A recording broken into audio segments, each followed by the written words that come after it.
अस्सलाम वालेकुम जी, मैं हूं अली नकवी। आप देख रहे हैं मेरे आपके साथ एक पुरानी स्टोरी शेयर करता हूँ। मुल्क की ना एक रस्म बड़ी अजीब किस्म की थी। वहाँ के लोग एक साल के लिए अपना बादशाह मुंतखब किया करते थे और साल के बाद उस बादशाह को ना वो मार दिया करते थे। मारते वो कुछ इस अंदाज से थे कि वो जिस शहर का उसे बादशाह बनाया करते थे उस शहर के साथ एक दरिया बहा करता था और दरिया के पार एक जंगल था और जंगल में खूनखार किस्म के जानदार थे, जानवर वगैरह थे। अब वो बादशाह को एक साल के लिए बादशाह बनाते थे और उसे कहते थे कि आप जो भी हुक्म करोगे, आपकी जो ख्वाहिश होगी हम पूरी करेंगे, आपका हर हुक्म हम बजा लाएंगे।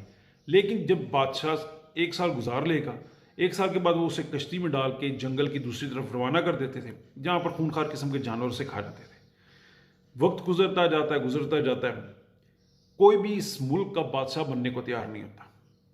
लोग बड़े परेशान होते हैं, कहते हैं यार रस्म चलानी है, मुल्क चलाना है, तो किसी ना किसी तरीके से तो हमें मुल्क का बादशाह बनाना होगा किसी को, लेकिन कोई बनने को तैयार नहीं।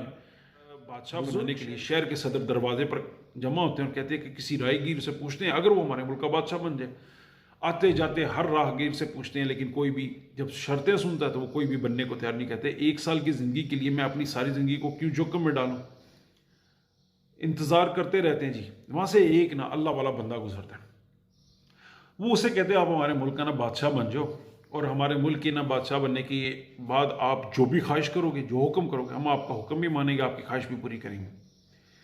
वो सारी शर्तें जब सुनता है, पहले तो वो इनकार करता है, कहता है भाई मेरा बादशाह से कोई लेना देना नहीं, मैं गरीब आदमी फ़कीर आदमी हूँ, बादशाह टाइप बंदा भी नहीं हूँ, तो मैं बादशाह बन के क्या करूँगा।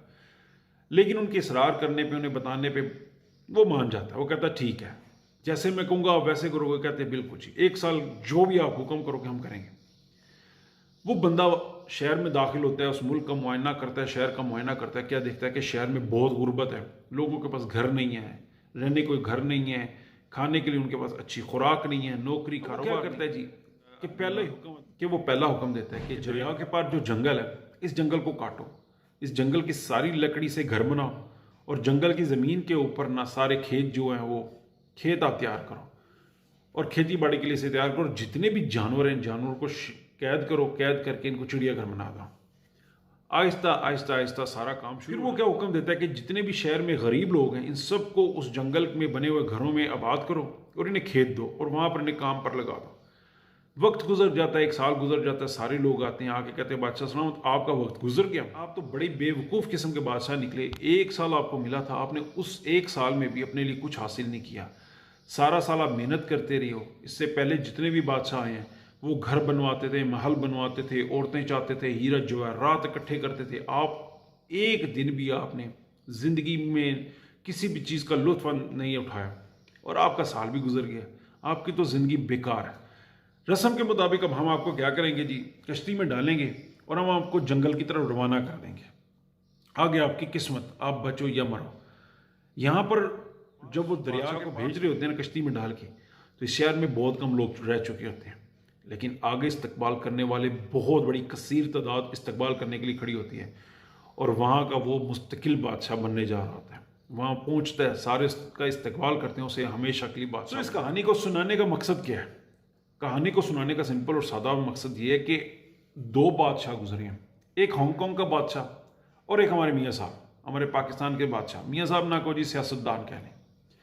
हांगकांग के बादशाह के पास भी ना इसी तरह की एक ना अपॉर्चुनिटी थी, कई साल पहले की बात है, कि चाहे वो अपने महल्लात बना ले, जवाहरात इकट्ठे कर ले या अपनी ज़िंदगी लग्जरी गुजार ले या अपने मुल्क को बना ले। उस बंदे ने पता क्या किया, उस बंदे ने अपने लिए हराम करके सब कुछ, इतनी मेहनत की अपने मुल्क को उठाने के लिए कि हांगकांग दुनिया का वन ऑफ द बेस्ट, छोटा सा और one of the best country बन गया। लेकिन उस बंदे ने अपने लिए कुछ हासिल नहीं किया, लेकिन आज भी उसका नाम जिंदा है। आज उसका शहर, उसका मुल्क दुनिया में अमीर मुल्कों में आता है। एक हमारे मुल्क की हालत, नवाज शरीफ साहब को 1982 में पहली वजारत मिली, 1984 में उनको पास वजारत ख़जाना आई, फिर वो वज़ीर आला बने, फिर वज़ीर आज़म बने 3 टाइम के। लेकिन उनने मुल्क के लिए कुछ नहीं किया, उनने अपने लिए किया। उन बादशाहों की तरह जो उस मुल्क के बादशाह से करते थे कि एक साल की ज़िंदगी में वो घर बना रहे हैं, महल बना रहे हैं, सब कुछ, लेकिन उनके पास एक साल के बाद टाइम नहीं होता था उनको इस्तेमाल करने का। मियाँ साहब ने भी इसी तरह किया। आज हमारा मुल्क किधर है, आप इस चीज़ का अंदाज़ा इस बात से लगा लें कि 1980s तक, 1980 तक पाकिस्तान की इकॉनमी इंडिया से और चाइना से बहुत बुलंद थी, और आज हम कहाँ हैं? इस चीज़ का अंदाज़ा सिर्फ लगा लें कि हमारे बादशाहों के करतूतों की वजह से आज हम लोग टके टके के मोहताज हो चुके हैं। और ये सिर्फ बादशाहों के लिए स्टोरी नहीं है, ये स्टोरी हर इंसान के लिए है। आपने आज बीज लगाना है, फल आपको कल मिलेगा। आज बीज लगा के आज ही आपको फल नहीं मिलेगा। अपनी नस्लों का सोचें, अपने बच्चों का सोचें। हम तो चले जैसी तैसी ज़िंदगी गुजार के, अपने बच्चों का सोचें।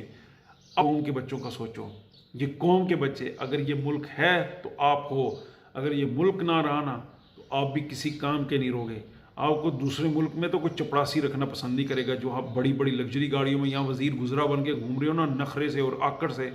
अल्लाह के बंदों, ईरान का बादशाह भी इसी तरह नादिर शाह घुमा करता था, नवाबी दिखाता था, बादशाहत दिखाता था, और ये मुल्क जब उससे छीना गया ना तो वो जिस तरह से मौत उसको आई, वो मौत भी देखने वाली थी। अल्लाह के बंदो, इस मुल्क से सारी बहारें हैं तुम्हारी। इस मुल्क को उठाओ, इस मुल्क को बनाओ, और अल्लाह ताला आप सबको अपने हिफ्ज़ ईमान में रखें और हमारे मुल्क को तरक्की करने की तौफीक अता फरमाए, और हमारे मुल्क के लोगों में एहसास जगाए कि हम अपने मुल्क के साथ मुखलिस हों।